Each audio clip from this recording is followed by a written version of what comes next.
హామీల అమలులో కాంగ్రెస్ ప్రభుత్వం పూర్తిగా విఫలమైందని బీఆర్ఎస్ వర్కింగ్ ప్రెసిడెంట్ మాజీ మంత్రి కేటీఆర్ అన్నారు. తెలంగాణ భవన్లో జూబ్లీహిల్స్ ఉప ఎన్నిక సందర్భంగా ఆయన వెంగళరావు నగర్ డివిజన్ స్థాయి బూత్ కమిటీ కార్యకర్తల సమావేశంలో పాల్గొన్నారు. తెలంగాణ రాకముందు నాడు అధికారంలో ఉన్న కాంగ్రెస్ 20,000 కోట్ల రూపాయలు ఫీజు రీయింబర్స్మెంట్ రూపంలో బకాయిలు పెడితే తాము అధికారంలోకి వచ్చి క్లియర్ చేశామని అన్నారు. కానీ రేవంత్ సర్కార్ ఫీజు రీయింబర్స్మెంట్కు డబ్బులు లేవని సాక్షాత్తు డిప్యూటీ సీఎం మల్లు బట్టి విక్రమార్క చెప్పడం హాస్యాస్పదంగా ఉందని కేటీఆర్ అన్నారు. నిన్న వీళ్ళు ఏమంటారు ఎరికైనా కాంగ్రెస్ వాళ్ళు డిప్యూటీ సీఎం ఏ డిప్యూటీ సీఎం అయితే మాట ఇచ్చిండో మాకు తెలుసు 100 సంవత్సరాల పార్టీ 120 సంవత్సరాల పార్టీ రాష్ట్రాన్ని ఎట్లా నడపాలో మాకు తెలిసినట్టు ఎవరికి తెలియదు అని చెప్పిన పెద్ద మనిషి నిన్న చెప్తున్నాడు మీకు ఫీజు రీయింబర్స్మెంట్ ఇచ్చినందుకు మాకు అక్కడ పైసలు లేవట విద్యార్థులకు. అంటే ఎంత అన్యాయం అంటే 13 లక్షల మంది విద్యార్థులు ఒక్కరు కాదు ఇద్దరు కాదు 13 లక్షల మంది విద్యార్థులకు ఇలా శటగోపం పెడుతున్నది కాంగ్రెస్ పార్టీ. వాళ్ళు సర్టిఫికెట్లు తీసుకోలేకుండా కాలేజీలకి వెళ్ళి వాళ్ళని ఆగం చేస్తున్నది కాంగ్రెస్ పార్టీ.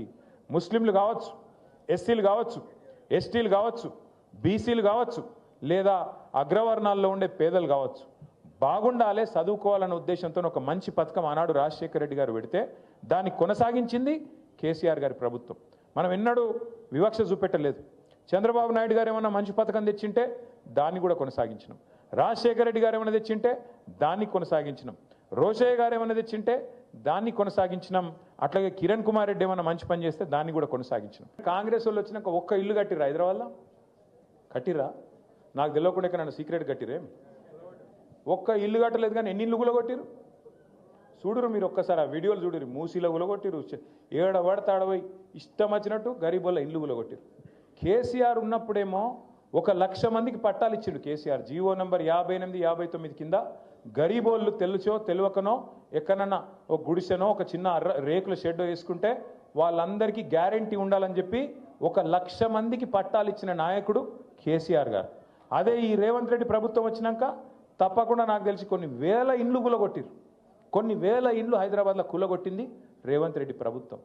ఇందిరమ్మ రాజ్యం అంటే ఇండ్లు కూలగొట్టుడా?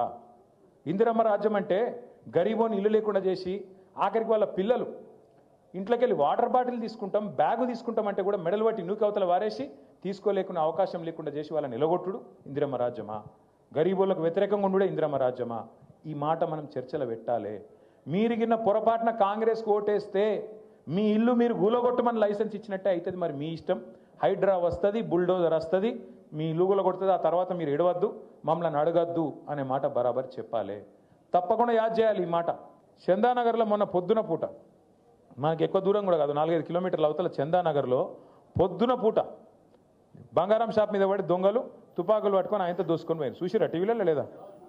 ఇలా పట్టించుకుంటాడు లేడు హైదరాబాద్లో. భయం లేదు, భక్తి లేదు. ఎందుకంటే వీళ్ళే దోసుకోబట్టారు. దండుపాలెం బ్యాచ్ లెక్క వీళ్ళే మోపోయింది. ఇక వాళ్ళకు ఇంకోటి దొంగ ఎందుకు భయపడతాడు? చిన్న దొంగ పెద్ద దొంగ.